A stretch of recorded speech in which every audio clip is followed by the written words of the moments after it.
Hello friends, I am Shubham Sharma. Welcome करता हूं आपका bright star career classes New Delhi YouTube channel and Facebook page पे। और साथ ही साथ जिन बच्चों ने हमारी ऐप डाउनलोड कर ली होगी उन सबको मैं एक एडवाइस दूंगा। स्टूडेंट, आप हम लोगों को पर्सनल चैट के थ्रू जो हमारी ऐप है b.s.c क्लासेस, हमारे आपके फोन में प्ले स्टोर है, उस पर अवेलेबल है ये। तो जिस बच्चे ने ये ऐप डाउनलोड कर ली है वो हमें टेक्स्ट मैसेज के थ्रू इन्फॉर्म करो।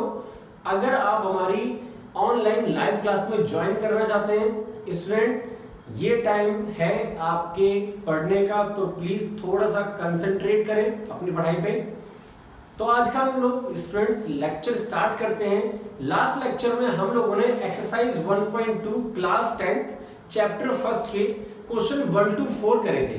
तो स्टूडेंट आज हम लोग करेंगे एक्सरसाइज 1.2 के question number 5, question number 6 and question number 7। Start करते हैं हमारे क्वेश्चन नंबर 6 के साथ, 5th के साथ सॉरी। तो क्वेश्चन नंबर 5 स्टूडेंट हमसे कहता है चेक वेदर 6n 6 की power n can and with digit 0। क्या 6 की पावर n की जो वैल्यू है क्या वो 0 डिजिट पर एंड हो सकती है for any natural number n। यानी कि क्या हम n की ऐसी कोई जो पावर n है, क्या मैं n की ऐसी कोई वैल्यू रख सकता हूं जिसको रखने से 6 की जो पावर रखने पे आंसर आएगा उसकी डिजिट, एक डिजिट जो लास्ट डिजिट होगी वो 0 आ जाए। क्या कोई ऐसे डिजिट है? तो स्टूडेंट पहले हम लोग क्वेश्चन का थोड़ा कॉन्सेप्ट देखते हैं।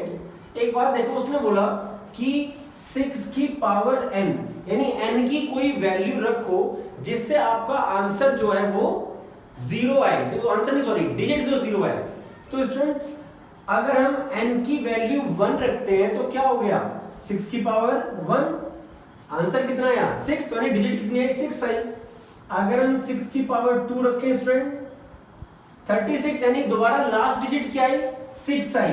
क्वेश्चन ये डिमांड कर रहा है हमसे कि ये पूछ रहा है कि जो लास्ट डिजिट यहाँ पे डिजिट 6 आ रही है कि क्या n की कोई ऐसी वैल्यू है कि जो ये डिजिट 6 है, 6 की बजाय लास्ट में डिजिट जो आए वो 0 आए। चलो एक और पावर रख के देख लेते हैं, 6 की पावर 3 कितना आएगा 216। हम देख रहे हैं यहाँ पे कि 6 की पावर हम कुछ भी रखते हैं लेकिन लास्ट डिजिट हमारी 0 नहीं आ रही। उसका रीजन क्या है स्टूडेंट? उसका रीजन ये होता है, ये जो आपके इस टाइप के क्वेश्चन आते हैं जिसमें आपका बेस दिया हो ऐसा नंबर जिसके प्राइम फैक्टर, देखो जो बेस है ये पावर n है, मैं इस बेस की बात कर रहा हूं। अगर इस बेस के फैक्टर्स, प्राइम फैक्टर स्टूडेंट अगर 2 और 5 में नहीं है, यानी आपके दो फैक्टर 2 और 5 उसमें प्रेजेंट नहीं है, तो स्टूडेंट वो डिजिट कभी भी 0 पे एंड नहीं हो सकती। अगर मैं 6 के फैक्टर करूं तो फैक्टर करने में मेरे पास वैल्यू आ रही है 2 और 3, लेकिन यहां पे 5 प्रेजेंट नहीं है।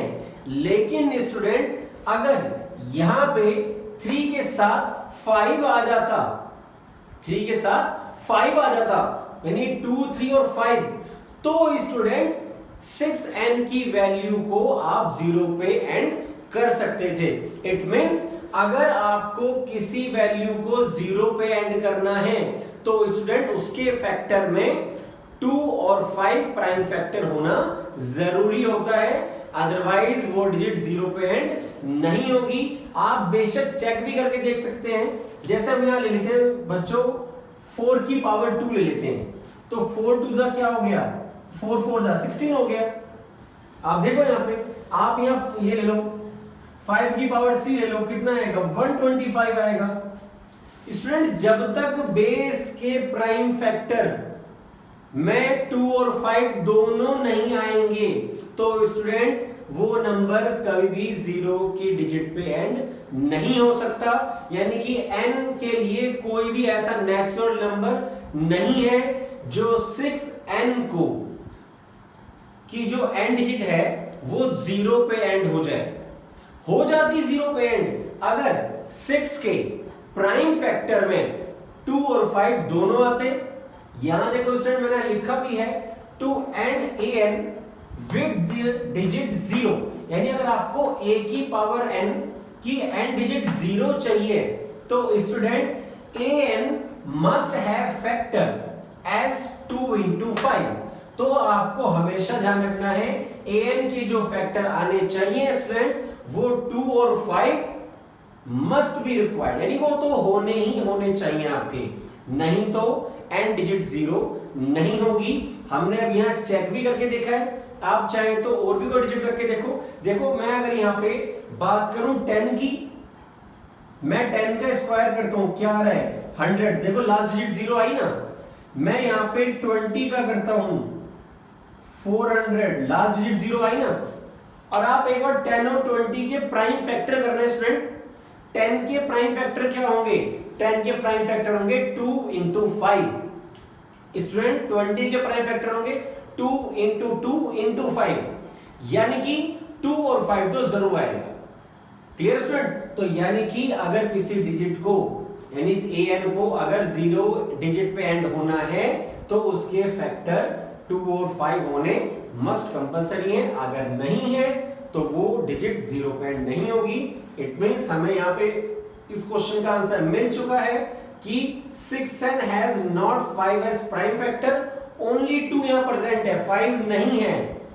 देयरफॉर इसीलिए there is no any natural number for n, यानी n के लिए कोई नेचुरल नंबर ऐसा नहीं है which 6n can end with digit 0। Clear student? बहुत इजी कॉन्सेप्ट है। ऐसा क्वेश्चन जब भी आए क्या करना है आपको, यहां पे जो वैल्यू होगी an की फॉर्म में उसके फैक्टर करना, और प्राइम फैक्टर करने पे स्टूडेंट अगर आपके पास फैक्टर 2 और 5 उसमें आ जाता है, स्टूडेंट भले ही एक बार आए, अगर आ जाता है तो स्टूडेंट उसकी डिजिट 0 पे एंड होगी। देखो हमने यहां भी अगर मैं बात करूं, मैं 2 into 3 into 5 अगर कर देता तो देखो क्या आंसर आता, 5 3 15, 15 2 30, और 30 का आप स्क्वायर कर लो या क्यूब कर लो या पावर 4 कर लो, एंड डिजिट 0 ही होगी हमेशा। चेक करके देख लेना। Clear student? I hope so आपको यहाँ पे कोई भी कंफ्यूजन नहीं रहा होगा। अगर फिर भी ऐसा कोई कंफ्यूजन रह गया है आपको, कमेंट बॉक्स में डाउट लिख देना, या फिर अगर ऐप डाउनलोड कर ली है तो हमें चैट बॉक्स में अपना डाउट लिख के जरूर भेजना। Clear student? और इस पे बेस्ड आपकी जो एक्सरसाइज है 1.2 उसमें एक एग्जांपल भी है जहां 4n की फॉर्म में आपको शो करना है। तो 4n का आंसर भी क्या हो जाएगा स्टूडेंट, नो हो जाएगा।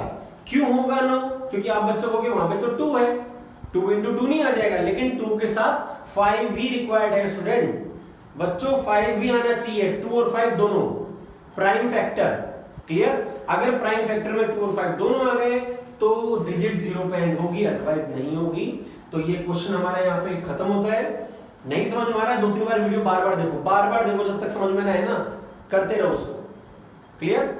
अब आगे बढ़ते हैं हमारे नेक्स्ट क्वेश्चन पे। क्वेश्चन नंबर 6 आपसे कहता है, आपको यहाँ पे ये देखो दो कैलकुलेशन दी हुई है, ये देखो आपके पास, तो वो पूछ रहा है आर कंपोजिट नंबर्स, यानी कि ये जो नंबर दिए हुए हैं क्या ये कंपोजिट नंबर्स हैं।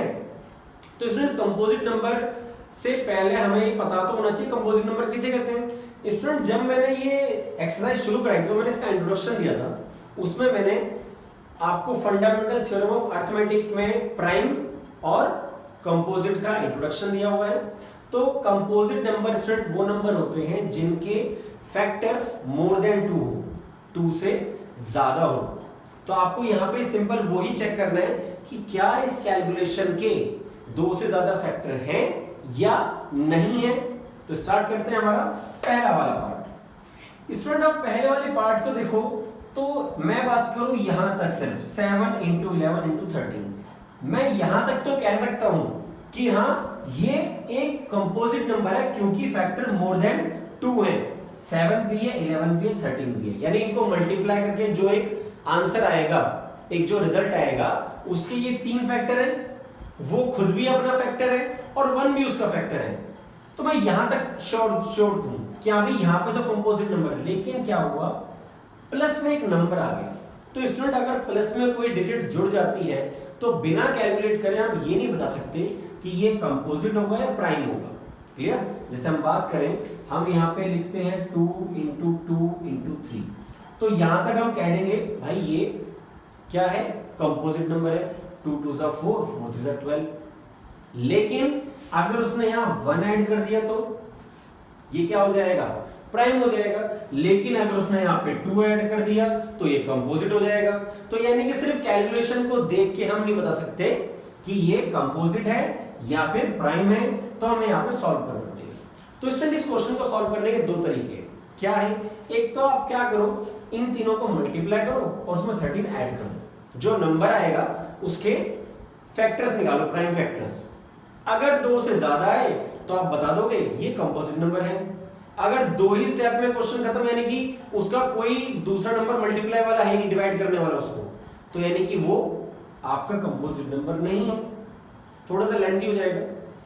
अगर हम इस क्वेश्चन को थोड़ा सा आसान कर दे तो कैसे, ये देखो हमने क्या करा यहाँ पे, ये जो 13 नंबर आ रहा था 2 टाइम्स, हमने क्या करा, इसको कॉमन ले लिया, 13 यहां से कॉमन लिया, अंदर बचा 7 इंटू 11 इंटू 1 प्लस 1, क्योंकि जो नंबर हम कॉमन ले लेते हैं वो हमारा बाहर आके तो अंदर डिजिट हमारी क्या हो जाती है, 1 रह जाती है।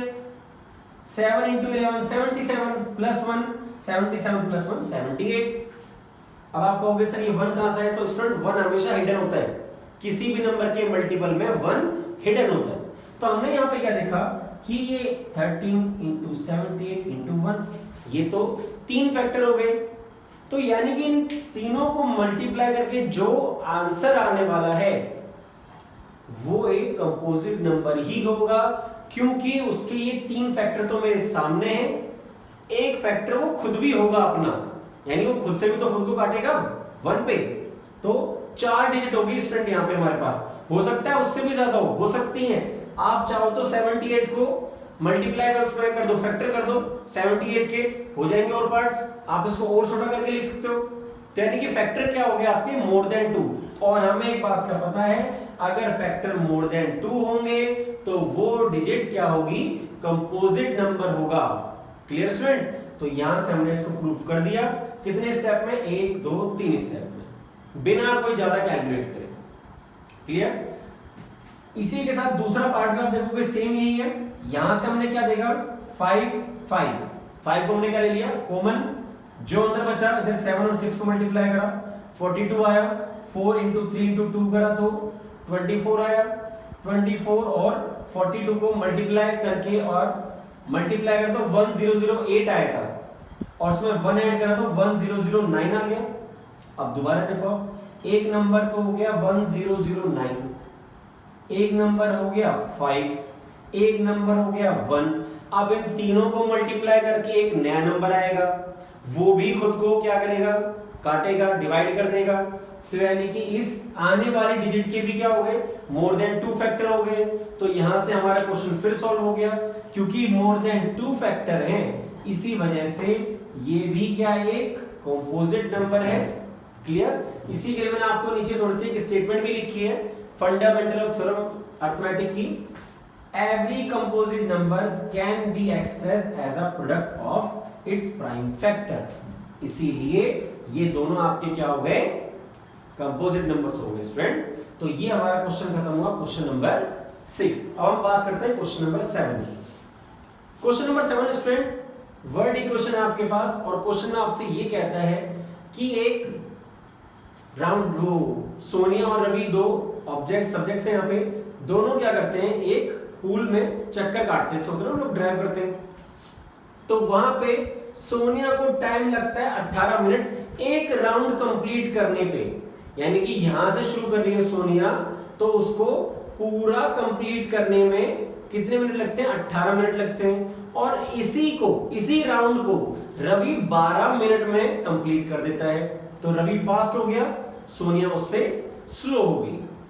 अब क्वेश्चन वो ये करते हैं कि अगर ये रवि और सोनिया दोनों एक ही पॉइंट पर, एक ही टाइम पर अगर चलना शुरू करें, तो स्टूडेंट वो कितने मिनट बाद दोबारा उसी स्टार्टिंग पॉइंट, यानी किसी भी पॉइंट, उसी स्टार्टिंग पॉइंट पर वापस आके मिलेंगे।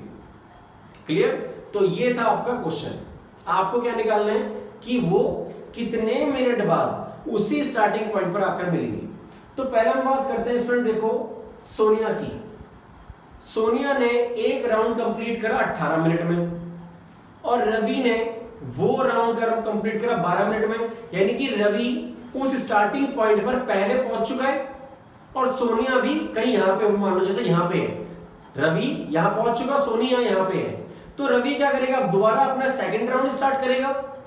तो दोबारा सेकंड राउंड कंप्लीट करने में रवि को लगे 24 मिनट्स और सोनिया क्या है, अपना पहला राउंड कंप्लीट करके अब यहां पे है कहीं, और रवि क्या कर रहा है, वो अपना सेकंड राउंड कंप्लीट कर चुका 24 मिनट में।